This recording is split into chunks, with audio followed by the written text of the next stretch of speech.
माझी पहिली कविता आहे, जीवन किती स्वस्त झाले.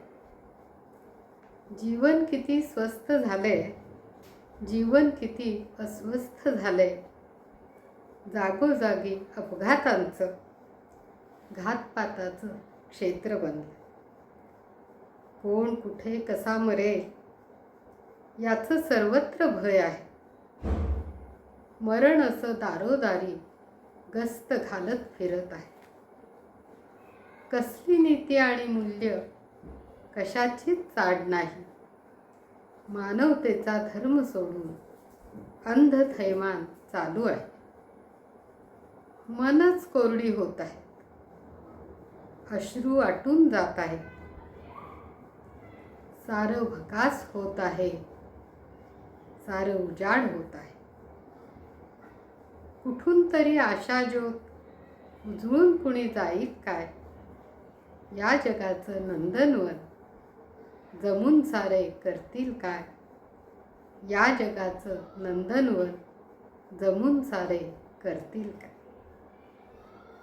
सध्या जागतिक पातळीवरील युद्ध परिस्थितीमुळे जीवनाविषयीची अस्थिरता तीव्रतेने जाणवते.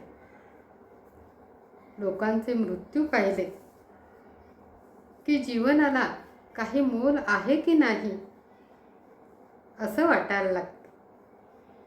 अपघात, घातपात पाहिले की मन विषण्ण होतं.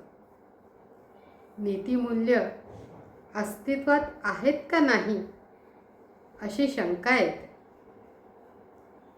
मृत्यू केव्हा, कोठे, कसा येऊन गाठे याचं भय भरून राहिलं आहे. त्याचवेळी माणसाचं मन कोरडं होत चाललेलं दिसतं. बोथड बनलं असंही जाणवतं. तरीही उजाड भूमीत एखादं गवताचं हिरवं पातं डुलताना दिसावं तसा आशावाद मान वर काढतो. विध्वंस कृती सोडून जगाचं नंदनवन करण्यासाठी लोक एकत्र येतील का असं वाटणार व्यक्त करणारी ही कविता. माझ्या दुसऱ्या कवितेचं नाव आहे नदी. नदी वाहत असते, मार्गक्रमण करत असते. कुणी तिची पूजा करतात, कुणी तिची पूजा करतात, कुणी तिच्यात कचरा टाकतात. कुणी त्या प्रवाहात हाताने पाण्याचा स्पर्श अनुभवतात. कुणी तीरावरूनच तिला पाहत राहतात. ती जीवन बनून वाहत असते. उड्या नाल्यांना सामावून घेत असते. कुणी पैसा मिळवण्यासाठी तिच्या या वाहिन्या बंद करतात. बराच काळ ती शांत असते. बराच काळ ती शांत असते. कधी आटते, कधी अशी उफाळून वर येते, जणू म्हणते बस झाले आता, मीही दाखवते माझे रौद्र रूप. तिचे पाणी पूर महापूर होते. सगळीकडे दाणादाण उडते. डोळ्यात अश्रू असते. पण तिच्या डोळ्यातले अश्रू कधी आपल्याला दिसतात का.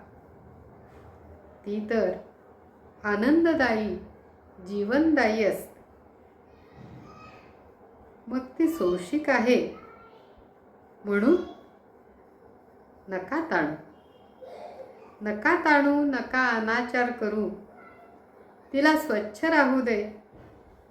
तिला श्वास घेऊ दे. ती आहे तर आपण आहोत.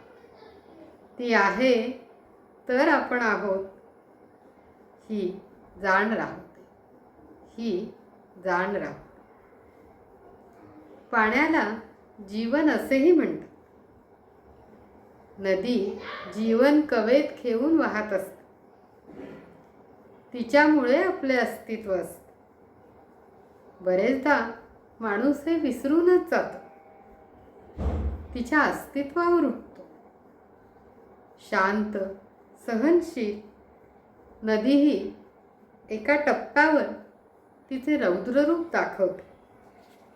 माणूस हतबल होतो, डोळ्यात अश्रू येतात. पण अनाचार करताना, तिला दूषित करताना तिचे अश्रू आपण पाहिले का? तिचा विचार केला असतो का?